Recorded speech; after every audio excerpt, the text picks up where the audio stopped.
FIFA ప్రపంచ కప్లో భారీ సంచలనాలు నమోదయ్యాయి. టైటిల్ ఫేవరెట్లుగా బరిలోకి దిగిన 4 సార్ల ప్రపంచ ఛాంపియన్ జర్మనీ, 3 సార్లు రన్నరప్గా నిలిచిన నెదర్లాండ్స్ జట్లు నాకౌట్ తొలి దశలోనే టోర్నీ నుంచి నిష్క్రమించాయి.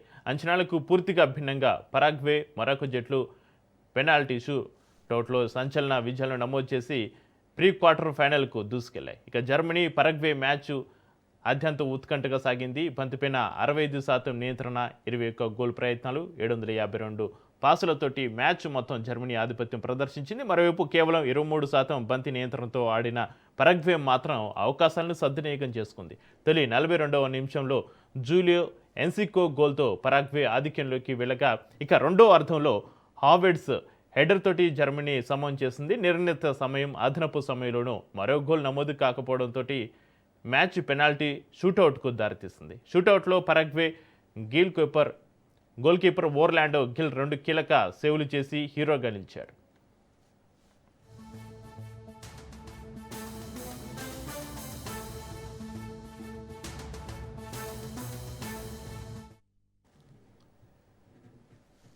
ఇక చివరికి సడన్ డెత్లో జర్మనీ ఆటగాడు జొనాథన్ థా పెనాల్టీని చేజార్చగా, పరాగ్వే ఆటగాడు కనాలే విజయవంతంగా గోల్ నమోదు చేసి తన జట్టుకు చారిత్రక విజయాన్ని అందించాడు. దీంతో పరాగ్వే సంబరాలు మునిగిపోగా జర్మనీ ఆటగాళ్లు తీవ్ర నిరాశతోటి ప్రపంచ కప్కు వీడ్కోలు పలికారు. అయితే ఈ మ్యాచ్లో రిఫరీ నిర్ణయం తీవ్ర వివాదానికి దారితీసింది. అదనపు సమయంలో జొనాథన్ థా చేసిన హెడర్ గోల్ను వారి సమీక్ష అనంతరం రిఫరీ రద్దు చేయడం పెద్ద చర్చకు కారణమైంది. గోల్కు ముందు జర్మనీ ఆటగాడు వాల్డెమార్ ఆంటోన్ పరాగ్వే గోల్ కీపర్ను ఫౌల్ చేశాడని తేల్చడంతో గోల్ను చెల్లదని ప్రకటించారు.